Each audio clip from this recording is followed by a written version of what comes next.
I think the critical point that I would want people to know now is that the Sustainable Development Goals are not guaranteed. And in many areas, including gender equality, peace, human rights, we're not even holding the line. We're moving backwards. This is a podcast called Walk, Talk, Listen. An attempt to connect people and make this world a bit better by sharing opinions and experiences based on the belief that everyone's perspective is true, albeit partial. My name is Maurice Blom, and I would like to welcome you to yet another episode of Walk, Talk, Listen.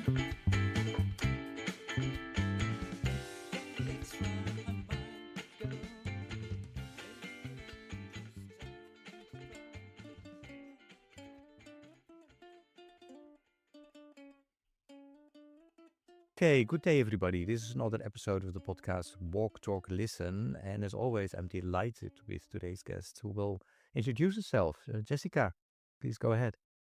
Yes. By the way, we're twins today. I just noticed on the camera. We look like twins. My name is Jessica Roland. I'm a senior specialist for inclusive peace for the Network for Religious and Traditional Peacemakers, and I currently live in New York. But happy to just give a brief kind of background on me if you want. Yeah, no, I would love to hear that. I mean, you told me just before we started the recording that you were born in North Carolina. Is that correct? Yeah. Yes. So I was born in a really small town called Morganton, North Carolina. It's right below Asheville. So that area about a year and a half ago that got hit by the big storm where towns were completely wiped out.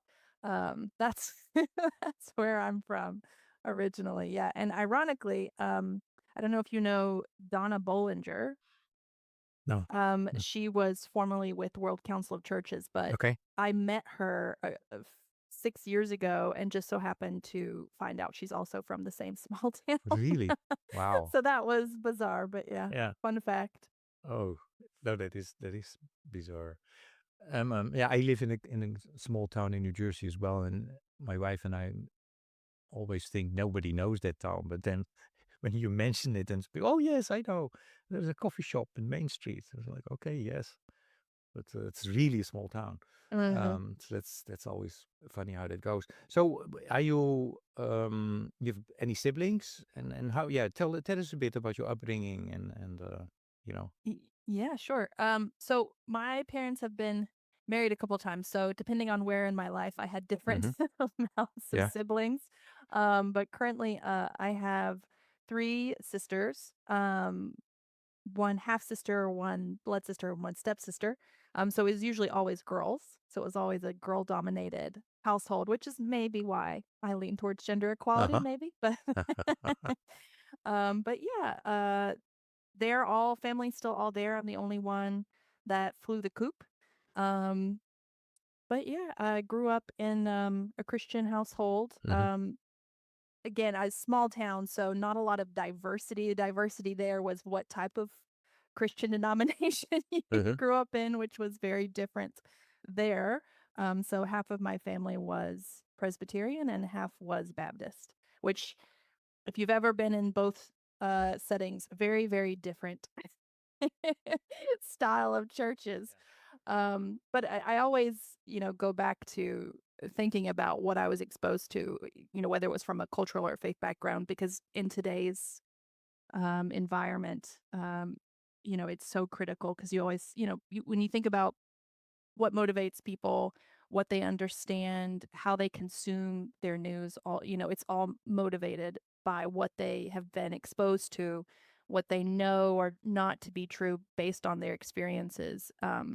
And so, I always I was in a conference and I always had to point back to the fact that people mean well, but a lot of times they haven't had that exposure. So all they have really is that in the back of their mind, this kind of fear that's then motivated by the news, um, that it exacerbates Hmm.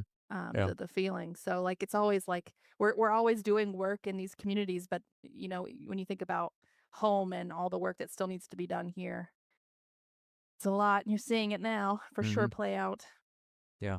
And the fact that you left North Mm. Carolina, does that say something about you or about, and your siblings didn't, or about your Yeah. siblings or both? So yeah, what made you Yeah. make the move? I was always very outgoing growing up. I Hmm. wanted to I would and that was very different from the others that were more home based in that view. I always wanted to learn and have new experiences and travel. I was really drawn to history and just, kind of learning about mistakes of the past and how to do that kind of prevention work, which is why I was so drawn to conflict prevention. I had the opportunity, we were able actually through my church to raise funds when I was in high school to go on a student people to people ambassador program trip. And it was my first time getting like none of my family had ever been out of the South. Never had a passport.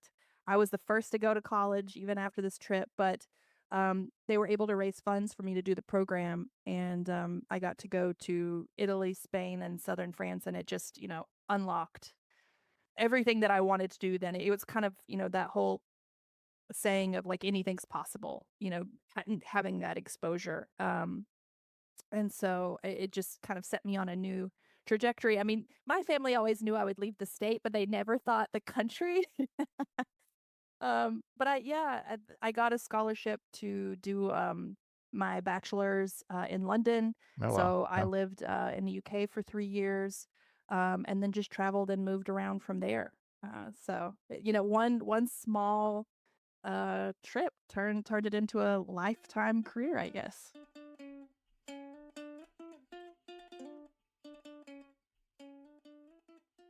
yeah. And so you were really, we haven't talked about that, but you were, maybe we have to mention that to the listeners where you work now, because you work in the Yeah. space of women, gender, peace, Hmm. security, peace building, faith-based peace building. Um, what we'd like to figure out here, how did you get there? Okay, we understand now. So you were always adventurous. You go out, you get Yeah.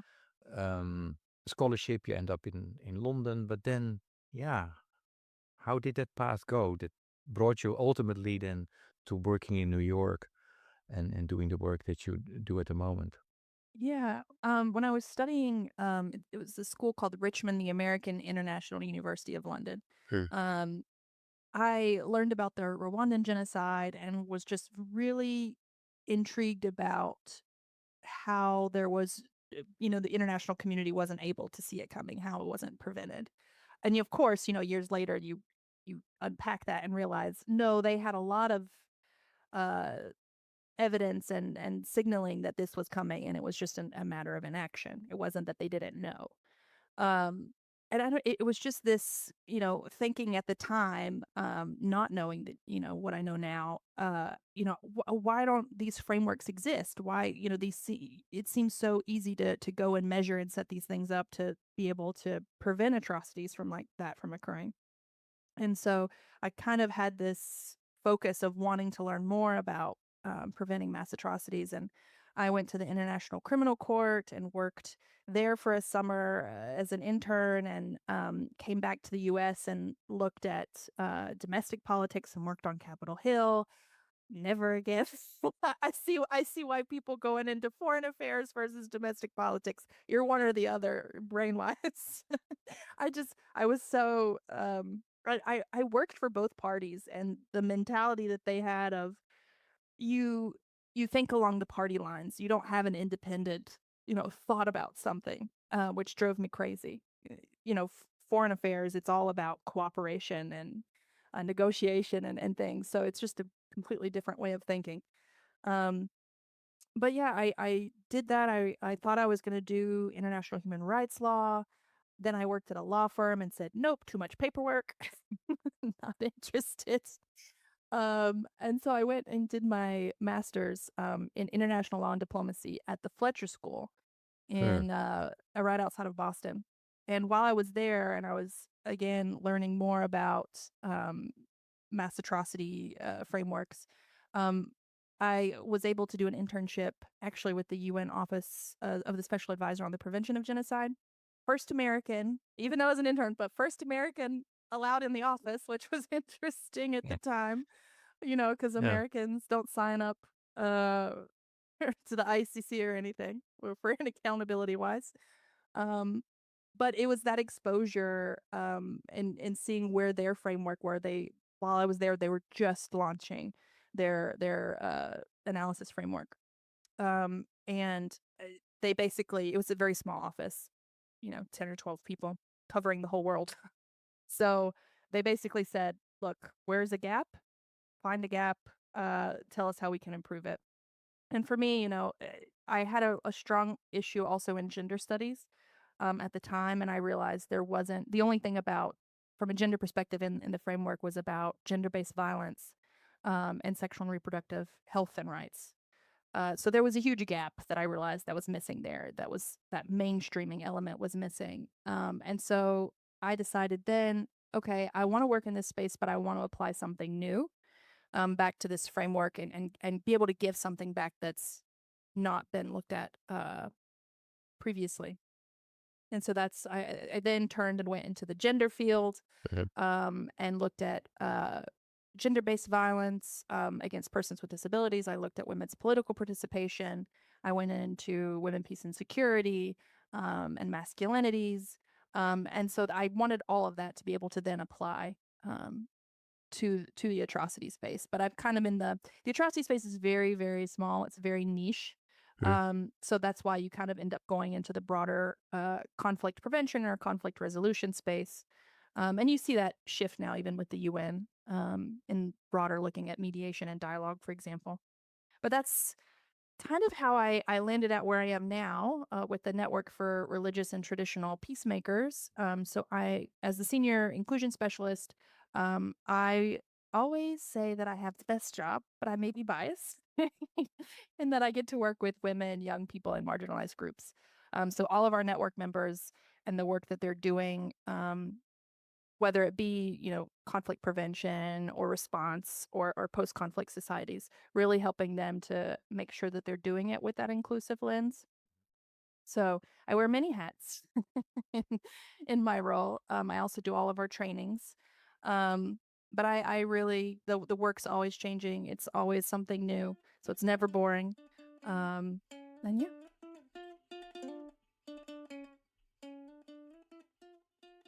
And then you're also the co-chair of MVAC, so maybe you can say something about that as well, because that's Yeah. how we know each other, right? Yes. So for about almost a year now, I'm one of the co-chairs of the gender working group of the Multi Faith Advisory Council to the UN Interagency Task Force on Religion and Sustainable Development. Really long name.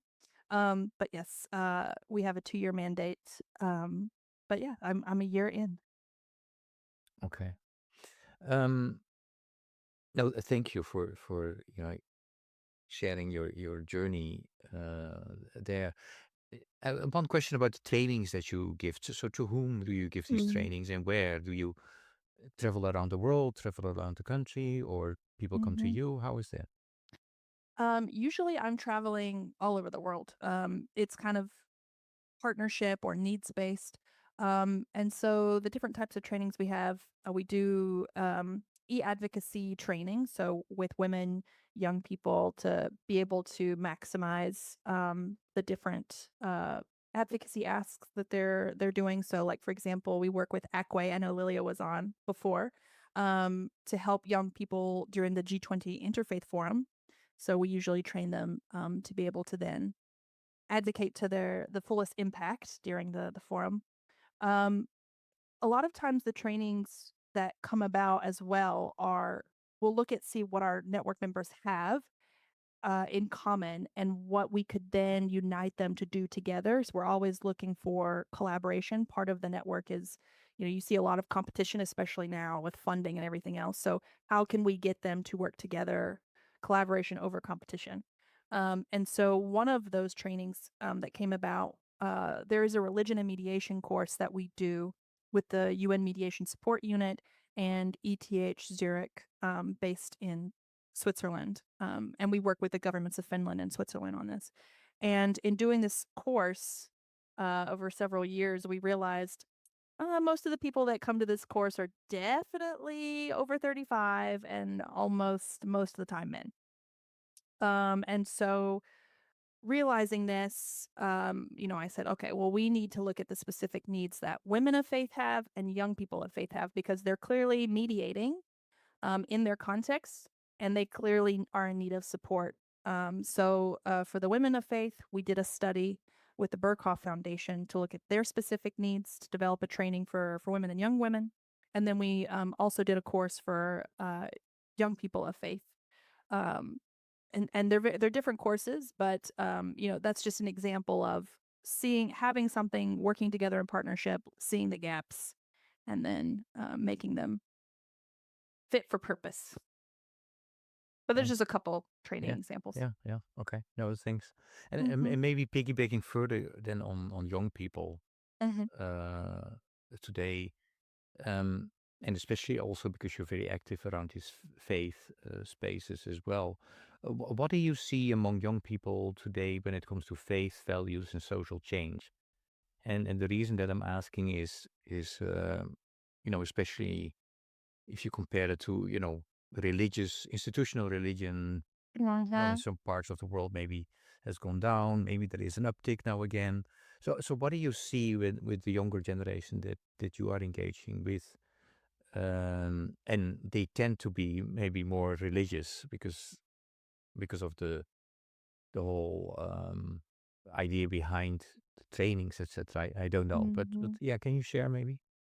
Yeah, I think, and this is no surprise. I mean, our executive director says it all the time about, these aging institutions. Like, if you're not Uh, reaching young people, this is we're a dying institution. uh, And it's true. I mean, people, especially young people, they're moving away, they're shifting away from institutions, because they recognize some of the flaws that aren't addressing themselves fast enough, the different kind of hierarchy that exists, whether it's kind of positions in institutions and opportunities, or the patriarchal nature in some institutions, right, of what different people are allowed to do. So I think the difference that we're seeing is young people are really living with their values. So they live more in a spirituality, the lived spirituality, rather than an institutional form of religion. I mean, even now, how millennials and Gen Z are using the power of their own wallet, right? Like, they always say, like, put your money where your mouth is. Like, even how they use their wallet of what they want to buy or invest in is changing. And you see, the private sector, the marketing spaces, they're realizing this and are shifting the way that they even advertise to young people. So I think communities are really catching on to this shift, but I think young people also aren't afraid to ask those harder questions when they engage in interfaith discussions. They're very open. They refuse to accept kind of interpretations that justify whether it's inequality or discrimination. But at the same time, they still have that desire for community. I mean, especially now that everything's online, the pandemic definitely didn't help, but they're still searching for that meaning and belonging. And so I think they're really searching for spaces that align with their values, inclusion and authenticity, because there's so much misinformation and kind of lies out there. So they're redefining, I think, for generations to come, what faith and spirituality look like in ways that are more inclusive and honest and kind of rooted in their lives.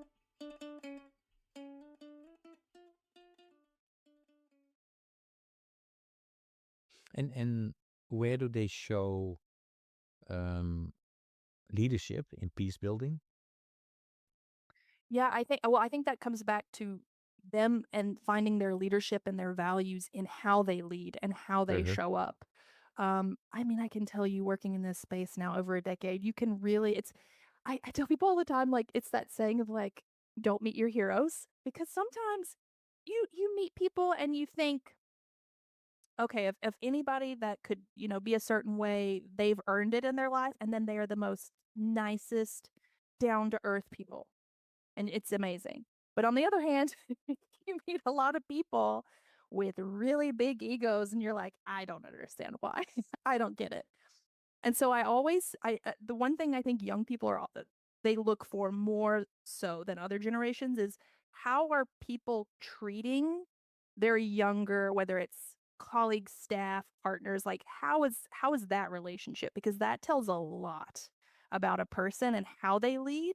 And so I think a lot of millennials, especially who are now in this kind of middle ground with Gen Z coming up, they found that they don't want to lead in this kind of, I don't know, outdated way of doing things. They've experienced it for themselves and are saying like I'm not projecting that onto the next generation. I know, for example, the feminist space, it was very much that way in that, it was really hard for older women to get into the space originally.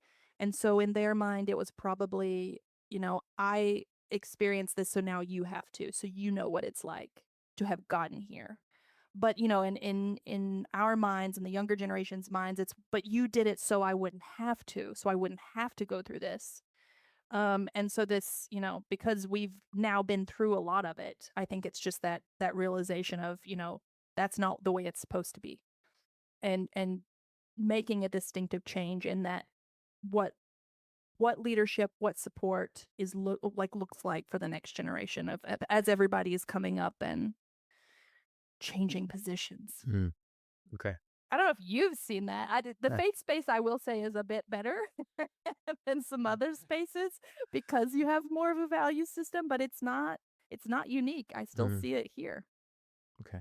I, I I think we were coming back to that in terms of the values, and but first I would like to to zoom out from the young people to the world Eh. as it is now.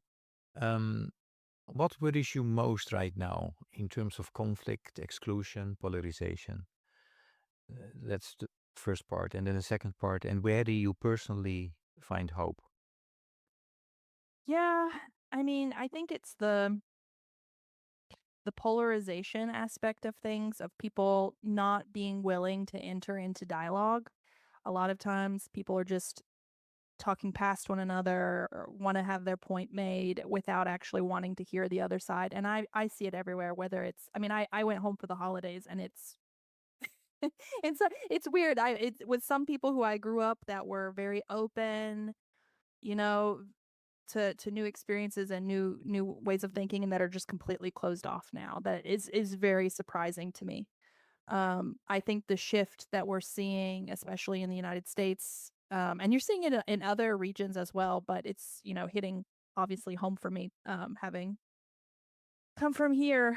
I think the fact that people are siloing themselves, um, is worrying because without creating a space where you can have a conversation, you don't have to agree on everything, but you can't even have a conversation. That's the first kind of stepping stone into not into worse areas of conflict. And where do you still see hope? My hope is that I think for younger generations, they're very motivated for change. And I think, like, if you look at climate change, for example, younger people are coming out in more waves because they have a vested interest in the future. And it's the same with kind of resolving conflict with how AI is, coming around. I think there is a more of a vested interest to be able to resolve um some of these conflicts and issues in communities, as long as, again, that they're given the opportunity to be able to take those leadership roles to do so. In some ways, they're making their own rules. They're just saying, forget the rules. We're making our own rules. Um, but I think there's going to be more room for kind of intergenerational collaboration on this. But I'm already actually I heard just this week we were in another event, and Mauritinos, the USG for the UN Alliance Civilizations, literally left an event with older religious leaders saying, "Okay, I love being with you all, but I've kind of given up on this generation, and I need to go talk to 300 young people who might actually make change. So bye." Wow. So I mean, it says a lot, Mm, Like, well, we're not doing so well with the leadership that we have. So maybe it's time to pass the baton. Oh. Um, when we talk about peace and hope, we often talk Mm, about global goals, or at least I do. I know you're also work in that space. So one of the things that I try to do through the podcast also is to remind my listeners about the global goals, and if they are not familiar with the global goals, the Sustainable Development Goals, to figure them mhm, out and to sort them out. Um, so, from your experience with women, peace, faith-based peace building, what would you most want listeners to understand about Sustainable Development Goals? mhm. I think the critical point that I would want people to know now is that Mhm. the sustainable development goals are not guaranteed. And in many areas, including gender equality, peace, human rights, we're not even holding the line. We're moving backwards. Um, so it's like anything, democracy, peace, everything has to be continuously worked on. Um, it was created as, this promise that development would move forward, but it requires that constant protection. Those rights can be lost, and the gains can be reversed. So, we need to refocus more than ever on cooperation on these goals. Okay.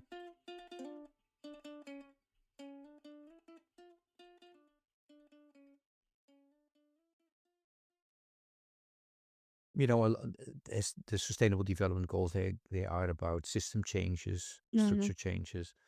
And as you also mentioned, with some we are very far of reaching them, and before you know it's 2030. I mean, we are when we are recording this episode, it's already end of January. You know, like we still have maybe the memories of the New Year celebration in mind. So that goes fast, and so it seems that we are not going to reach those Sustainable Development Goals before 2030. So a growing group of people have said that one of the reasons that we are not reaching those goals is that we did not pay attention to the ability, skills, and knowledge that you need as an individual and as a Mm, society, as a community, to work on these system changes. So they did some research. They came up as a result of data and conversations with 5 inner development goals: being, thinking, relating, collaborating, and acting. And under that are 25 skills, mhm, like empathy, courage, hope, mm, forgiveness. Um, so, my question to you is, have you heard about the inner development goals? That's one. And second, if you did not hear about them, what are your thoughts? If you hear me talk about that, and if you did hear about them, again, what do you like the listener to know about it? And maybe specifically, then what type of inner capacities do you think matter most for peace builders today? mhm. Yeah, I mean, I think the way that you said it, the way you framed it, was perfect in that if I were to frame the SDGs almost as what we need to change in the world, where the IDGs are who we need to become in order to make the change possible. So, like as you said, you need both hand in hand, and that's why we're seeing, if our value system and our leadership is what it is, it's we're not gonna affect the change that we seek to have. I think as for peace builders, those kind of soft skills that you really need. I think number one, which is the thing that we're really lacking in the world, is empathy. The whole like putting yourself in someone else's shoes. Um, Self awareness of the privileges that you have that you're bringing to the conversation. Courage, um, because it can be very dangerous depending on where you are. I mean, it's easy for me to say being in New York, but for many people who are on the ground doing this work, courage is really needed. Your life's on the line. Um, yeah, and just if you're gonna be a leader in the field, yeah, it goes back to ethics, um, and your values. I know it's in the faith space, everything's values based, so it becomes very natural for us. But for many other sectors, that's not where your kind of starting place is. That's not your intended goal. Um, yeah, I think as well, you really can't build peace or even inclusive systems for peace without people who can't listen deeply and manage power responsibly. Um, and again, you see, I don't want to name names, but you see it in our leadership today.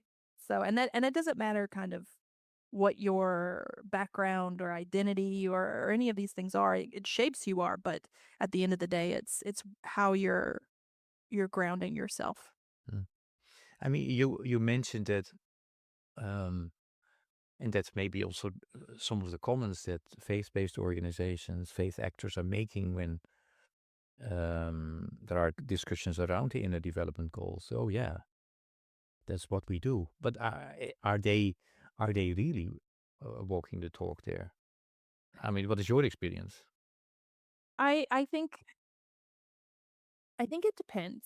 I think because I've seen people in certain positions where they're really needed, like their personality or what they're good at is really needed, but then they wouldn't fit in other responsibilities.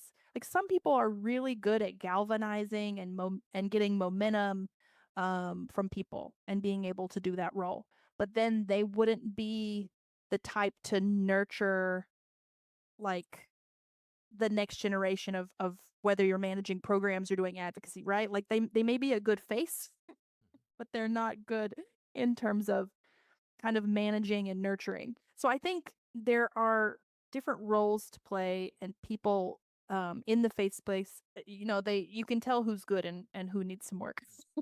But I also think just like any other space, there's still a lot of people who um hold space instead of handing it over to people who don't have those opportunities. We say, for example, we serve marginalized communities, but then you have, whether it's Western dominated or uh, white dominated or whatever it is from these fields, you don't actually see the diversity that we talk about for that change. Um, so I think it's how you show up, how you lead, how you make space, which is what my role's all about is like how do you change that table. um so that's why I never actually like even this podcast I don't like being the face because it's like to me it's like I really actually was going back and forth whether I wanted to do this because I'm like again it's not I don't like to be the face of things. It's like missing the point. I like for who we work with to be the face. So I'm Mm, always like if you want people who have real stories who could really give unique perspectives, I'm happy to also pass the baton that way. mhm, But sometimes, especially in the New York space too, I think people take for granted the opportunities that they have to effectuate change. That they just show like I don't know how many. I'm sure this is the same for you. You show up for UN meetings, people just talk. There's no enthusiasm. There's no they're just there to sit in a seat. Um, but they're not actually doing anything. mm, So that also gets discouraging. okay.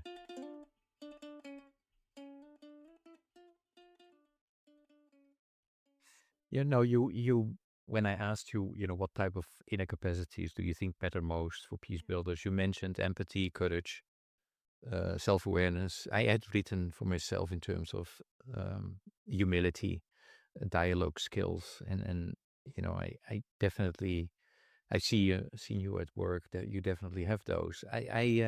What I hope that this podcast is doing is talking about dialogue skills is in order to get into dialogue, the first thing that needs to happen is connection. So you need to Mm. connect people. So I hope that this podcast is contributing to that. We are connected. I connect you with the listeners. I'm going to connect you with the previous guest. And the previous guest has a question for you, which is maybe kind of, the next step on what you said around the inner capacities that you need. What is the very first courageous action uh, will be this for this year for them uh, in their life for 2026? What will be the very first courageous action in their life? Yeah, I think I was really thinking about courage and what Hmm. that means in this moment. Hmm. Um, and I think for 2026, so I think for me, courage starts with alignment in the sense that there's a lot of change going on. So even for the Peacemakers Network, we just went under a huge restructuring process because of budget cuts and, a lot the whole sector's experiencing this now. So we just went from 6 staff in the US to 1, being me. Mm. Um, and so I think I'm the type that I will work and myself to the bone and burn out really quick. So I'm trying to take a step back and think about how to do this more how to do this more effectively. And so I'm seeing courage this year more through partnership. There's going to be a lot of organizations this is happening to. And we need to be able to hold the line more than ever. And so that's why, you had brought up the gender working group earlier, and it's that type of partnership that I'm really looking to lean on and be able to have build that courage as a collective. So it's not really I don't look at it as individual courage in this moment. I mean, I have plans for personal courage of trying to do more at home. So maybe that's a better answer to this question of how to bring some of the change home.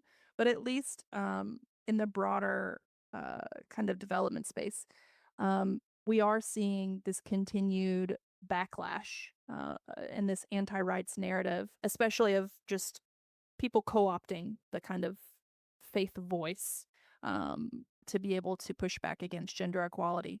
And for those who are living by their values, they want to be able to stop this backlash and this kind of domination of the space as this is not how we all view the space. And so we're really trying to this year create both an interfaith, but also partnering with secular groups um, to unite in a same kind of goal and purpose.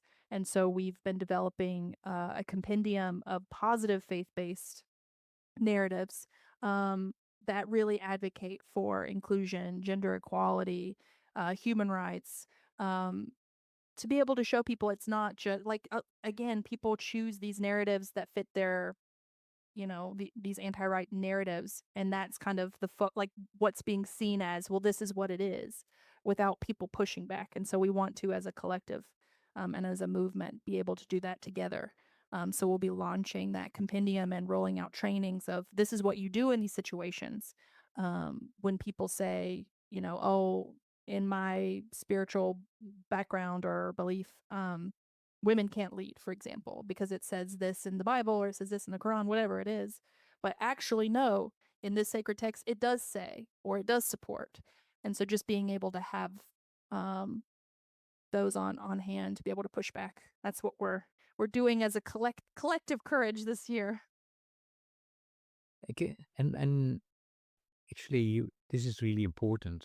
Um, and maybe it will be helpful for the listeners to understand more in terms of, you know, when I listen to you, it seems that, since Beijing and that is kind of a very important moment, right, in the fight against gender injustice, and a lot of agreements were made, and then some progress was made. But now, when I understand you correctly, so there is a pushback.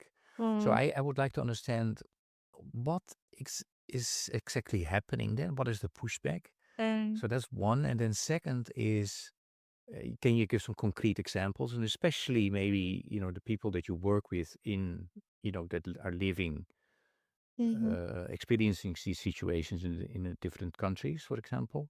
Mhm. Um, and then the third part is,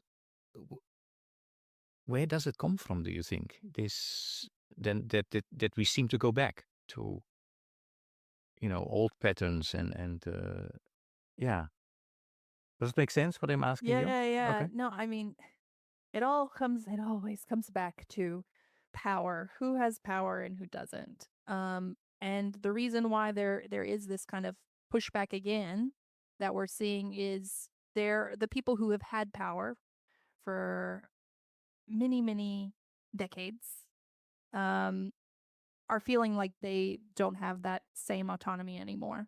So when you're thinking about usually white older men, right? Especially when you look in the US, women now have more autonomy because they can economically support themselves.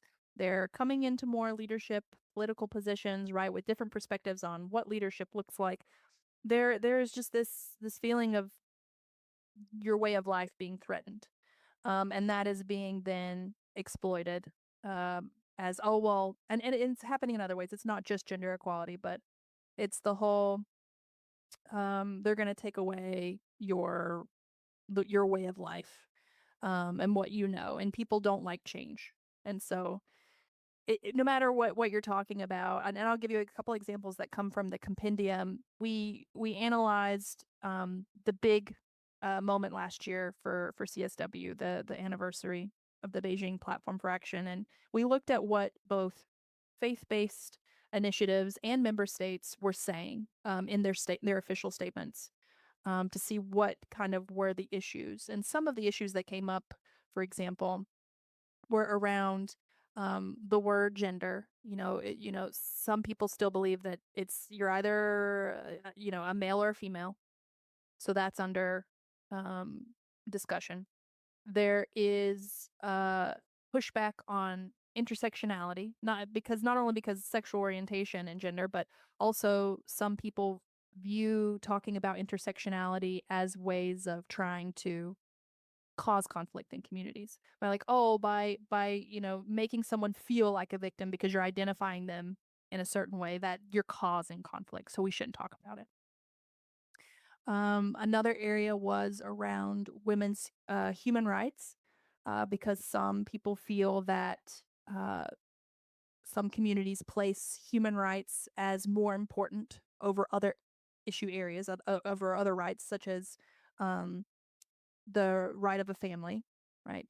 There was pushback on motherhood, uh, the idea that we're valuing women, whether as leaders or different career paths over motherhood, as if it's more important now than a person's role as a mother. So there were certain kind of things that came out of the compendium that we were analyzing as common in some of the responses. LGBTQ rights, of course, was common, and they actually face the LGBTQ community, even in the New York space. They have to have so much security during CSW for their events. Um, they have they have to put together these notes of people who intentionally come and disrupt their events. And it's the same for sexual and reproductive health and rights. That was another issue area, of course, that came up because a lot of communities, when they think sexual and reproductive health and rights, they only think abortion, but it's much broader than that. Um, so yeah, these are just some of the issues that are coming up, and the way that again, a woman's right to choose or identify or all of these things, it comes down to individual power to make those decisions, and it being taken away from those in the past who made that decision for them. So it shifts communities and how they make decisions. So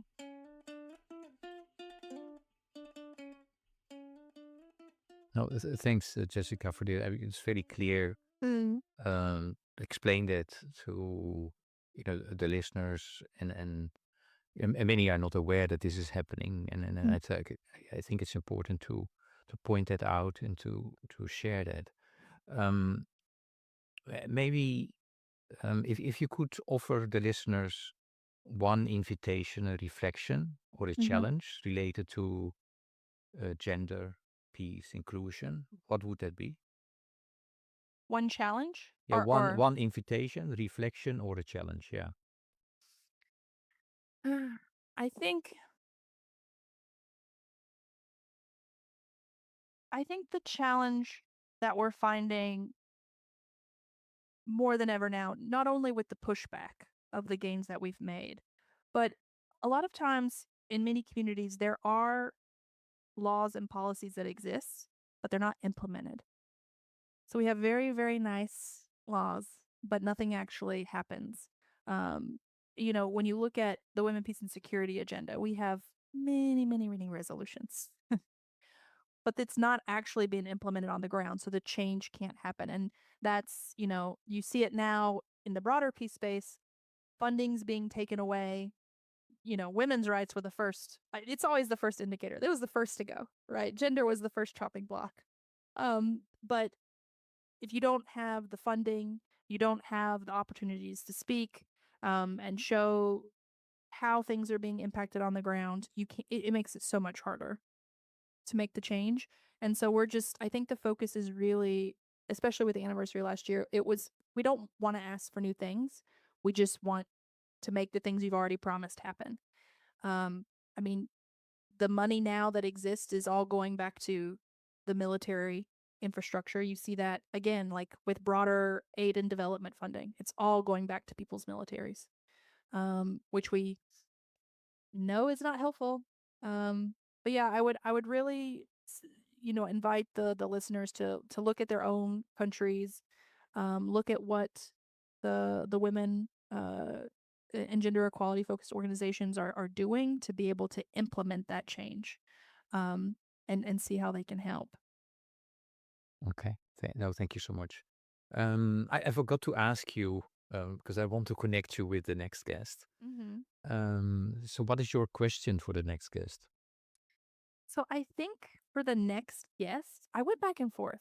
So you can choose. I had two questions that are very different, but I don't know what how you may feel. So I'll let you choose out of the two. I would either say from like a values based question, it would be, in moments where they're dealing with kind of conflict management, what trait or value do they struggle with in that moment that they're trying to improve? So I would like more values based. Or if we're looking more forward looking for 2026, I would say this is just a fun one. Um, in 5 words, describe what 2026 looks like for you, or you aim to for it to look like, hope to achieve maybe. Okay. Okay. I don't know. I think I will ask the guest to choose between those. Um, because it should be about my guest and not about me. The next question is very much about me because I really like music, so I have always a music question as well. Mm. And the question for you is: if you have to choose a song or a piece of music that represents for a big part who you are, what you are about, which piece of music or song would it be and Mhm. why? Yeah. So we were talking about this before we started, how this is usually the question that gets to people. So I didn't think about it in terms of a big part maybe of who I am, but there is a song that has been front and center this week. So I guess I'm lucky that it was this week. And it's because of the moment that we're in here in the US. There was a song that just came out by Bruce Springsteen, Streets of Minneapolis. It just literally 2 days ago, about the different injustices and lack of empathy and humanity that we're seeing from these ICE deportations. For me, the song acknowledges pain, injustice, and loss, but it also refuses to let despair have the final word. And so, what resonates most for me is how this song reminds us that witnessing suffering carries responsibility. So, we have to listen, we have to remember, and we have to keep pushing for dignity and justice even when it's uncomfortable. Um, and it's we're only 1 year into this 4-year term, and I think now more than ever we kind of need this momentum. So I think the song is the moment. Okay, thanks. And I don't know if you're aware, but we made a playlist um, with all the songs that have been selected Mm. by the guest. So we will add this song as well. Although I'm not sure if it's already. I mean, I've seen the song, I've listened to it, but I don't Uh-huh. know if if it's on the different platforms available. And just for the listeners, we are in the process also of trying to identify if we can shift from Spotify to another platform. Mhm. Um, because The list is getting too long? No. well, I've understood from the musicians especially that Spotify is Okay. not great for musicians at all. So they get Yeah. very little money out of it. So I mean, I don't want to get rid of my, but there seems to be a way of migrating Yeah. the list to another platform. So for And then now, you can find it on Spotify, #Walk Talk Listen. And this song we will add from Bruce Springsteen. Um, yeah, I don't know if you're familiar with, I'm forgetting his name, but it doesn't really matter. But he was looking for, on CBS, mm, for the potential of one simple act of kindness in the potential to create a ripple effect. So I have two questions maybe about it.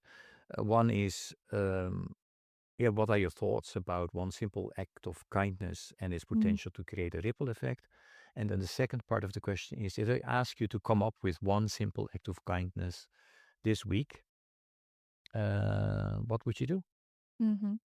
So actually, I wonder if this guy got it from I don't know if you remember this movie, Pay It Forward? Yeah. I mean, it's basically very very similar Mm-hmm. of, doing 3 significant favors for people and they pass it on, so I love that movie. So, but I think, my act of kindness is right now just checking on people who are going through a lot. Not to try to solve anything, but just so they have someone to talk to and not carry it alone. Just because of you turn on the news and it's really, really heavy right now. I mean, I mentioned earlier my colleagues like being laid off. I'm constantly calling them, sending them any opportunities that I see just to check in. I don't really here's where it's a little strange for me though. I don't really see this as a kindness, but I see it more as a duty. Like again, because it's like it's an act of service. In a way, it's just showing up for people. So I don't know. I think kindness may be more subjective. Like, yes, it's kind, but you should do that. Mm-hmm. So, Okay. No, yeah, I like that you kind of question that around kindness. It's something that we should all do regardless. um, Um, if we would all do that a little bit more, I no. think that the world would definitely look a bit better than it is now. Um, Jessica, these conversations always go fast. But before I thank you, is there any question that I did not ask you today that I should have asked you? I think the only thing we're talking about Mhm. values, how we show up, I think it's in this moment, especially this year. How do we sustain ourselves? You know, like I just talked about again, like our sector collapsing, but we all still needing to show up. Mhm. Um, so I think sustainability, like how are we making our and that's why I said earlier, like for me it's alignment this year. 2026 is alignment. Because we don't want to burn out. There's fewer and fewer kind of roles in this space, opportunities in this space. So if we want lasting change, you know, we have to be able to build movements that people can actually survive in. And again, this is going back to what I just said about showing up for people, um, being more present in the things that we commit to. So I think, yeah, how do we sustain ourselves while doing this work when we're being asked, you know, to care so deeply about every issue? But that's a question, I guess, for you too. How are you sustaining yourself? Maybe it's this podcast. That's how you're sustaining yourself. Yeah. No, I told you that definitely it gives Mm-hmm. me a lot of energy.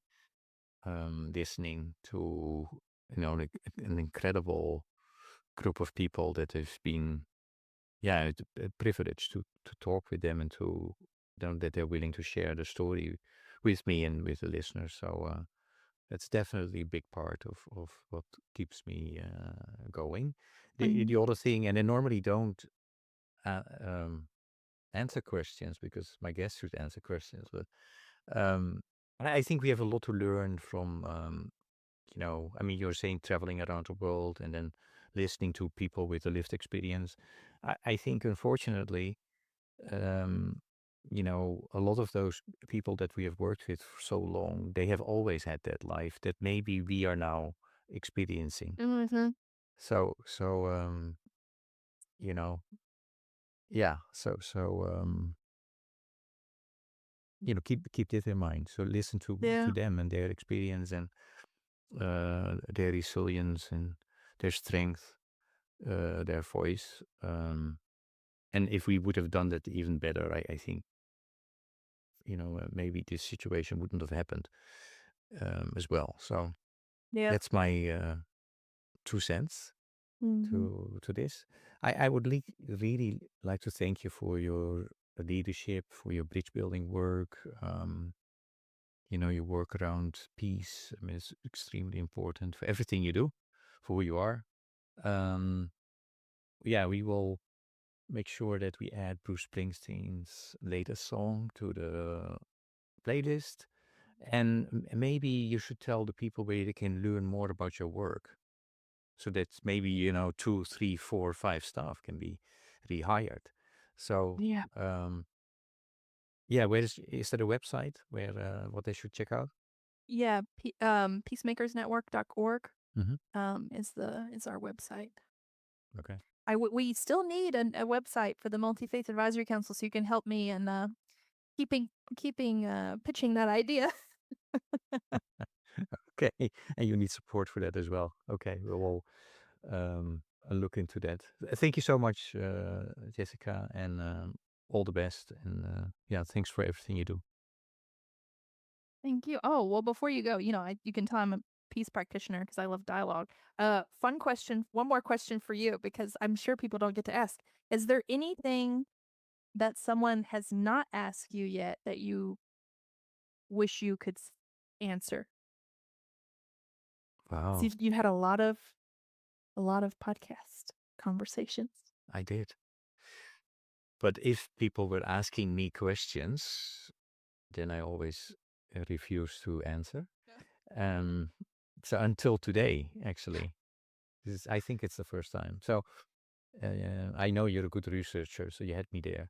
Um, hmm.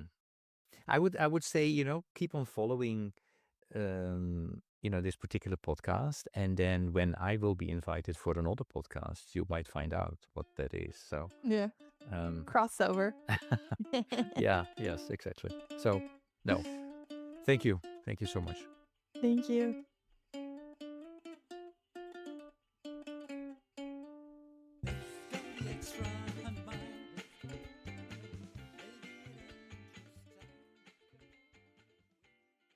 Thank you for listening to Walk, Talk, Listen.